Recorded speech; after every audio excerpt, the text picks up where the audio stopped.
welcome to the Film Threat Podcast. I am Chris Gore, another in our series of interviews with independent filmmakers here to talk about their movies. I'm joined by the writer, producer, director, and star of Limerence, Tammy Minoff, and co-star and executive producer, Matt Del Negro. Welcome to the Film Threat Podcast. Yeah, Thank you. First of all, did I say Limerence? Did I say that correctly? You did. Cool. Well, my first question is, and I think that it's important that everybody know, what is Limerence? Well, limerence is the very first stages of falling in love when you're obsessed with somebody and you can't stop thinking about them. And I think in today's day, it's like when you're waiting, are they going to text me back? It's the honeymoon phase. Or even when not just text you back, when you're looking at the text and the little thing goes, oh, they're writing something, minute. And then they stop. Why do they do that? I don't know. It's ghosting, man. Yeah. Oh, yeah. It's real.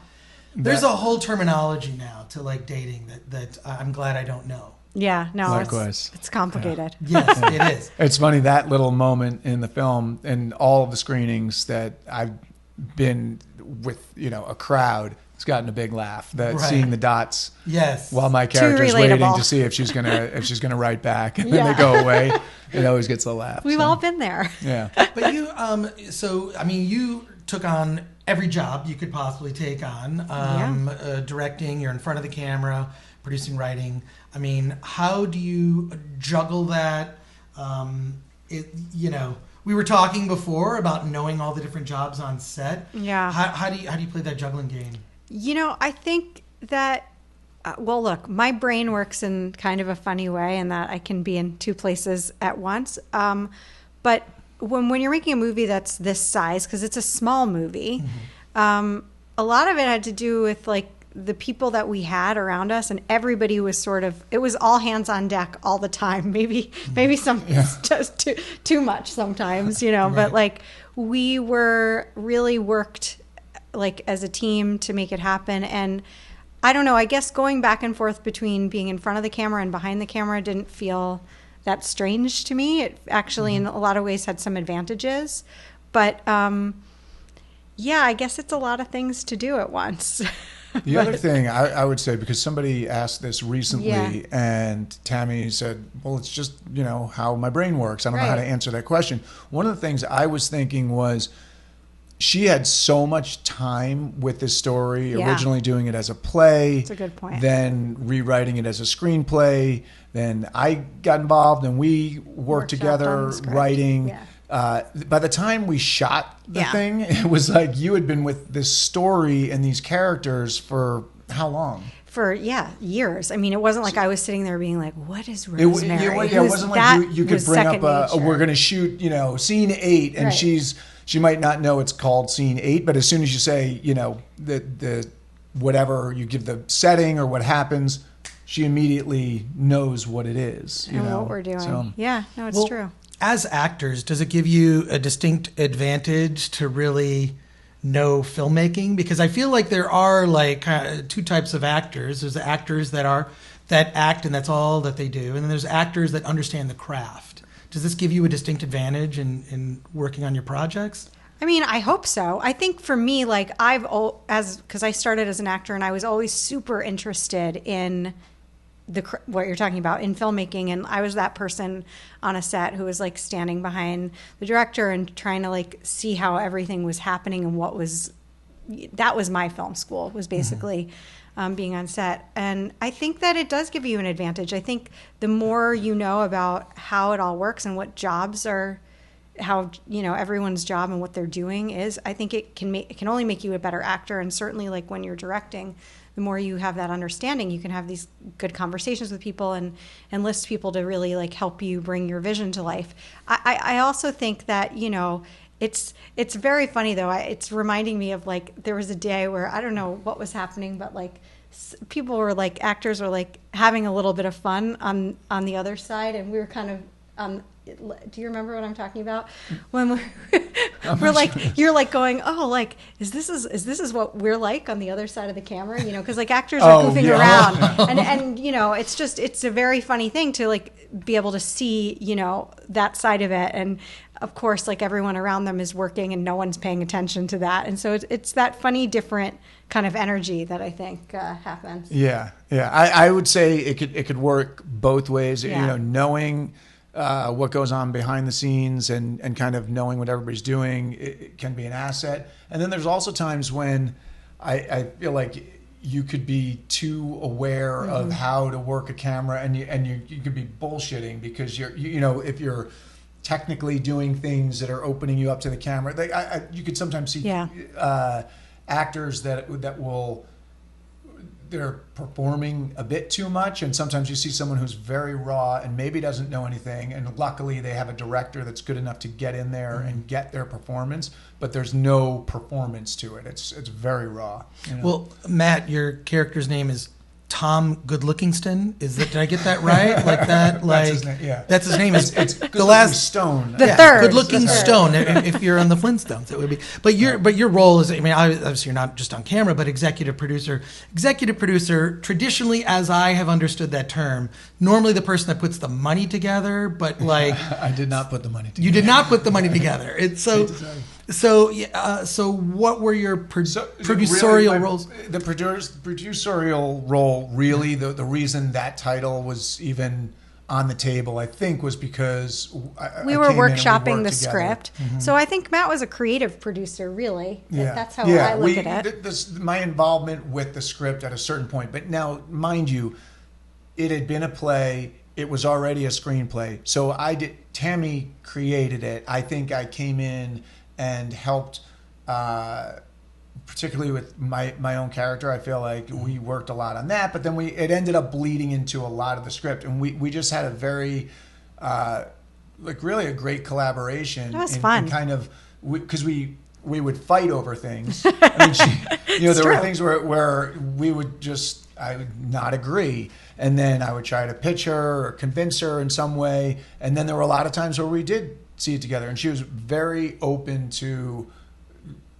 ideas and collaboration, and I think one of the things that people have commented on is just that the relationship on screen is there. I think it's because we sat for what was it, almost a year, yeah, 4 months, 5 months writing, and so by the time you go to do it, you know each other, and there's a little bit, there's trust, there's a working relationship, there's a friendship, and you know, to me, the most, like, first of all, it's amazing when someone argues with you because they care. That's first and foremost. And Matt had great ideas and was so into it. It's like when you make something, you want to find the people that are excited to bring it to life and are not just like showing up to, you know, another day.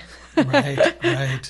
So yeah, we did have that relationship, and that trust was there, and I think it was huge in terms of being able to like then let go as actors and just be in the scene and not be worried about all these little things because we are moving fast.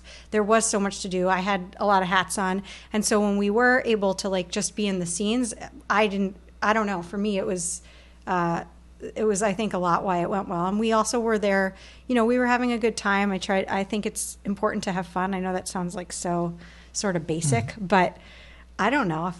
I think these things should be a fun experience too. Otherwise, why do them? And I think that gets lost sometimes. Well, I think at its core, what this movie is about, one of the things it addresses, I think, very well, are the 3 hardest things to say, which is, I'm sorry, I love you, I need help. And the movie hits all of those. Yeah. I don't know if I'm sure that was intentional, but I feel like they say that's the 3 hardest things to say to anybody. And this movie there are direct scenes where there are apologies being made and whatnot. Was that in your head when you were putting this all together? Not those literal 3. That's interesting that you connected those. I think for me, like vulnerability, and those are all 3 very strong examples of expressing vulnerability, which I think was definitely on my mind with all of this, and how hard that is for human beings, and how, you know, when you're not able to be vulnerable with somebody, blocks you from being in a real relationship or being in love, and all those fears that we face. Those are 3 examples of them. So I love that. Yeah. And what I like, this most recent time that we saw, I hadn't seen the film in whatever it was, a year or something? Yeah, or since we were in New York. More than a year. Yeah. And seeing the... totally lost. No, but it's got to be interesting because when you see it with a new audience, it's like you're seeing it again. It is. For the first time. That's you know what I mean? Like, what I appreciated this time through was seeing these 2 characters that really don't want to be in a relationship, really don't want to be dependent upon someone else, don't want to be vulnerable, both of them. You know, it's like they've met their match, and watching them go through this and watching the kind of the seesaw of, in particular, my character in the beginning is like, every time I watch the beginning of the film, there's a certain scene where I go, okay, now we finally get to know a little bit of who this guy is. But I hate myself in the first, 10 or 15 minutes because he's just kind of like, he's a player who's I don't know, he's kind of like very closed off. Well, I mean, let's be honest, you're a dick. You're a dick. Excuse me, your character is a dick. I didn't mean to imply you were a dick. But yeah, no, you're kind of you're this kind of a cliche, but you know that there's somewhere to go. Exactly. And I think, the other part of it is we're seeing Tom at that point through Rosemary's eyes, and she doesn't really know him. And so it's just this sort of surface idea of it. And then as the movie goes on, like, we get to see like all the layers and who Tom really is and how he ends up changing. And I don't know, one of the things that I've always found is if you find somebody who's more commitment phobic than you, right, it kind of pushes you to look at your own stuff. And I don't know, it was interesting. It's interesting to go back and watch it, and with different audiences, it is a totally different experience to keep seeing it with, and how what people respond to is always slightly different. Well, I have friends who are actors that kind of describe acting is you're really bearing your soul on camera. And in a way, it's like you're emotionally naked. You're emotionally naked. Speaking of the term naked. there is nudity in this movie. A little bit. And not I know too that, bad. Well, I know not it's not gratuitous. It's not I'm glad actually you think that. Organic and part of the story. Yeah. But you made that choice. And I know that there are real strict rules about nudity with SAG actors, that there needs to be, even if you're not in a nude scene, but there's nude scene in the movie, you need to be informed to know that you're in a film that features nudity. But how did you navigate those scenes? Because I think the person that's most naked in the film, it's probably me. It's probably you. Yeah. I mean, we had conversations with everybody when that was happening, and the idea was that everybody felt comfortable, and we're trying to portray these real life moments. And sometimes, there's also a lot of for me, there's a lot of non-sexual nudity that happens in this movie, which is really different. And I don't know, I think it's just creating that vibe on the set where everyone feels safe, and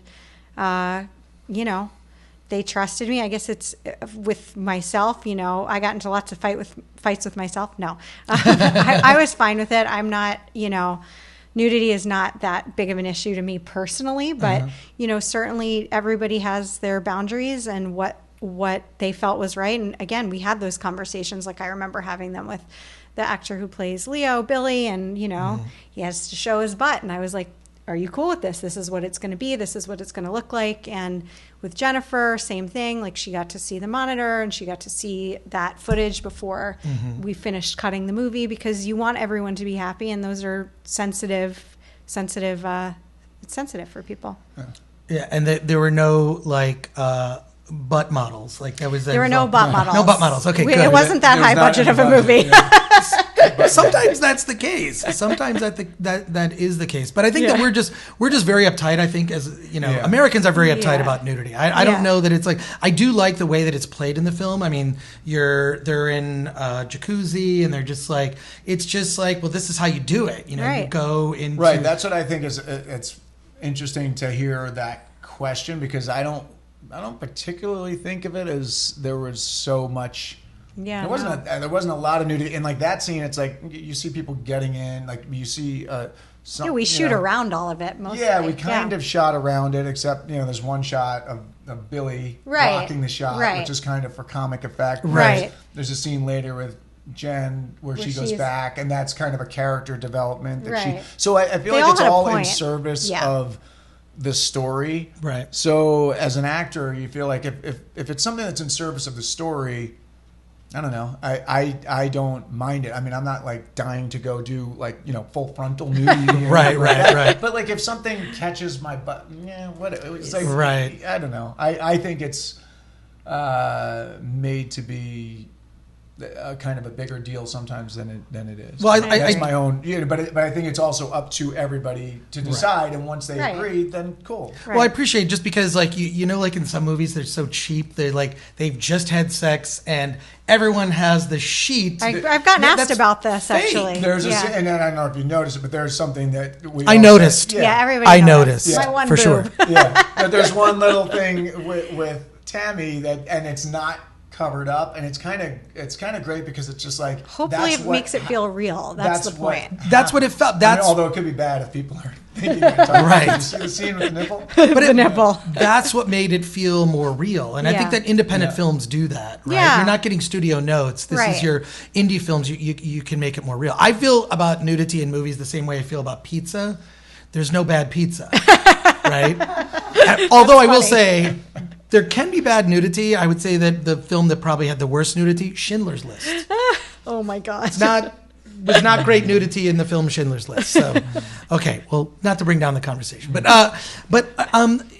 we're now at a moment where there are more and more women directors. I personally don't like that term just because I feel like if you're the director, you're the director. It says nothing to do with gender. But since we're in this time now, how has the film been well received on that? Has being director this opened up other opportunities to direct? I think that certainly a diversified directors field, especially in light of the Oscar nominations,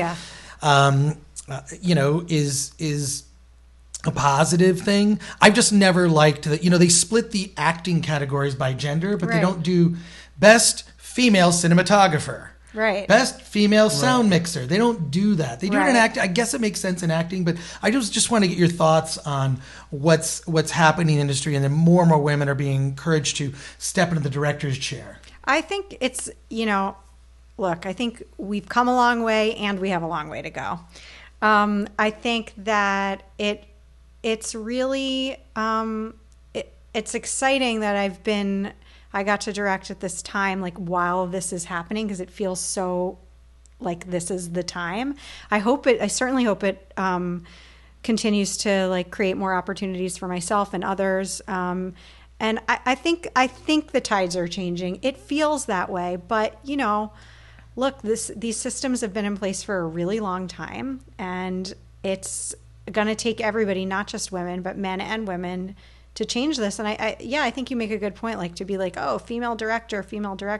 It is kind of odd. It's something like we all just sort of accept that we talk about, but why are we like pointing that out? I just think that unfortunately live this time where identity politics is kind of taking over everything. Yes. I guess I would say though that Matt is a tall actor. Right. But you're not if you were a director, would you be a tall director? Right. I would be. You would just, well, you would be a tall director. But what I'm saying we need a tall director award. Tim Robbins is a little better. I just feel like, okay, you should be on a film set. You're defined by your role on the film set, and that's it. You're not defined by some physical characteristic that to me doesn't matter. Right. You should respect the role of director or producer or actor, just because that's the role you're playing. That's your role in the whole machine. Of course. Yeah. And look, I think it's in all departments we need to be hiring in a diverse way. And I think that, like it's one of the things I learned making this is you have to actively go after that. Like you can't just hope that it happens. And I think that, it's really important.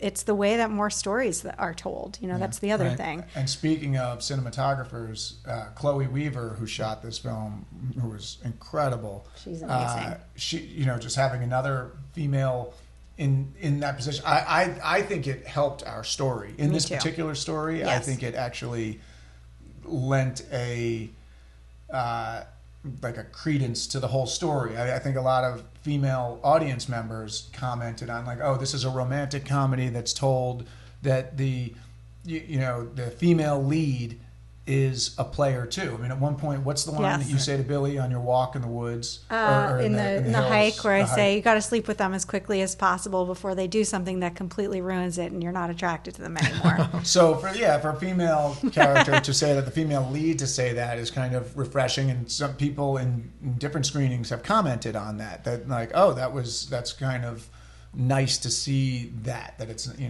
it's not that kind of classic, the woman is waiting for the man to say yes to her. I mean, that's the classic version of all of these movies. And yeah, you brought up Chloe. Chloe was amazing, our cinematographer. And ironically, and this goes back to what you were talking about, this was her first feature. And I believe that because I believe that if she were a man, that would not have been her first feature. She'd worked a ton. She was very experienced, but I took a chance on her. She took a chance on me. And that was what happened with this, and it was cool. I always believe like hire the best person for the job, but it's great when we can try to hire more women and hire diversely, because otherwise, I don't know. It also really changes the vibe of the set when you have kind of a mixed up set, like a mixed up set. That's funny, a mixed set. So that it's not just one kind of idea. There's all different kinds of ideas being thrown into it. And that really, actually, speaking of Chloe, makes me think more important than someone's gender is, especially on a film that's kind of small and feisty like this one. Really, it's the attitude of everybody there. It is the most important thing. Man, woman, doesn't matter. It's like you need people that are team players, that are there because they want to be a part of this script and this film and this project, and they're bringing excitement to it, and they're willing to kind of. It was guerrilla filmmaking. I mean, there were some aspects of it where we were flying on this by the seat of our pants. Yeah. Like there were parts of it that were, we have lots of those stories of the obstacles of indie filmmaking, and if you're going to move in that way, move really quickly and have not a lot of huge budget, you have to have people that are willing to do what it takes and are excited. It was a great piece of advice, and it's really true. Like, don't work with anyone who doesn't see it as an opportunity. And what that means is like that they're like excited to do this work for themselves, and that they're not doing you a favor. They're not there to collect a paycheck. They're there because they see this as an opportunity, whether that's an opportunity to make art, or this is they've gotten a job title that they haven't had yet, whatever that is for them, so yeah. I want to say something. Sure. It's a compliment to Tammy, and it's kind of a note to filmmakers out. I'm guessing a lot of filmmakers. Some filmmakers listen and/or watch the Film Threat podcast. Yeah, hopefully. So, which is exactly what Tammy just said. And on this project, I came in as an actor, but really, Tammy made the environment so that I could go there and say, oh, there's something in it for me, in a selfish way. Right. And that wouldn't have happened had I got, questions that I had in the script. Had we had that initial meeting and I said, well, I have a question about this, and this. If she said, well, yep, that's it, take it or leave it, which is her prerogative, and she could have done, and then I may or may not have worked on it. She would get somebody else maybe, right. And then they would, but what she did was, and not saying you have to open up your script to everybody, but what she did, and I know from my own particular perspective, was I was able to be more invested in the script, and right. I cared more about it, and all of those characters, all of those actors that were there felt like they had something that they were, it was an opportunity for them, and so they were willing to go there. You're willing to take your clothes off. I mean, I'm saying proverbially, whatever, metaphorically, take your clothes off right. when you actually care about the project. Right. And if you don't, you're like, well, why am I going to do this for this thing that they right. don't even believe in? Right. Yeah. So I'm curious, now that you're kind of at the end of this process, and by that I mean you have reached the pinnacle that every indie filmmaker wants, which is your movie's in commercial release. Right. Like you can get it on VOD now. It's out. But 80% of other indie filmmakers do not have that opportunity to have their film commercially released. Oh, wow. Right. It's I mean, the statistics are astronomical to... I'm glad I didn't know that before we made this movie. Right. Like, so you played the festival circuit. It's now in commercial release and it's available for purchase and whatnot. So what have you learned on this journey? Oh boy, the lessons there are many. One, I really like directing. No, I really do. I'm really excited. I'm getting ready to direct another short film at the end of the month. But I really think that, I don't know. I don't think anything else that I work on will be quite like this. It might sound a little cheesy or whatever, but there is nothing like your first time, for real.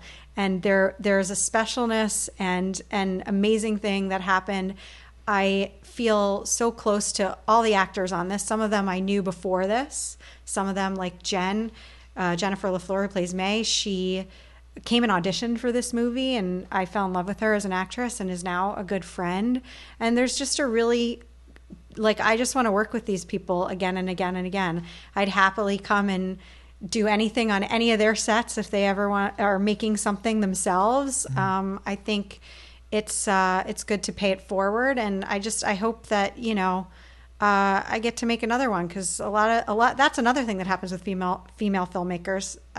They often only get to make one, and so I hope to change that trend. That's great. And also just a shout out to Brad Zion, who having a great producer. You're talking about getting it out there commercially. He's got a really successful track record. He produced Kissing Jessica Stein, which was one of the biggest success stories for. And he believed in this project from the beginning, which is how it even got made. So and he was he I think having him there as a part of it. He's got kind of like a split mind, of a creative mind, and also business. A logistical mind. He's a very successful investor. He's just got a business mind as well. You can't underestimate the value of a great producer who's able to take something that you're working on and also to find opportunities for it. Yeah, so having that person who really knows that side of the business and can bring it into the commercial sphere is so important. And the other thing about him, and people don't realize this, is he's an incredible creative producer. I mean, so many of the ideas adapting from our play into the screenplay came from him, and he's just been amazing. That's another cool thing. He saw it as a play. Yeah. So I knew Brad through another film from years ago. I wasn't involved with this at all in the play stage. Apparently, when he came to see a friend of yours in the play, he knew liked the it actress so much he said, "I want to make that into a movie." So that's how Brad he and I saw met. it, and he actually put his money where his mouth was, and his time and energy where his mouth was, and it happened. Yeah, which is, I think, really cool and really rare. Really a lot rare. of people say, "Oh yeah, this that's would be great, cool. Man. That would be great." They get high up, the high pitch. So cool. He actually did it. It's the giveaway. It's the giveaway that someone's bullshitting, which happens so often in Hollywood. But where can we find you both on social media or around, and or the film Limerence? Because I will say, when I looked up Limerence, the Wikipedia definition comes up, and your movie. Really? And then all sorts of romantic imagery. Oh, so good. I had to do my research on the film. But where can we find you both? So I am at Tamsersmin, I think, on Instagram. And our movie is at Limerence Movie. Is pretty much on all the platforms. That's what our handle is. And I am at Matty Del on Instagram, which is kind of the most active that I am. And then at Matthew Del Negro on Twitter and Facebook. And Awesome. That's where we are. Thanks for talking to us today. Thank you so much. I will also say we are at Film Threat on everything. And if you're watching and or listening to this, you can support our efforts on Patreon. Just go to patreon.com/filmthreat. Matt, Tammy, thank you so much for talking to us today on the Film Threat Podcast. Thank you. Awesome.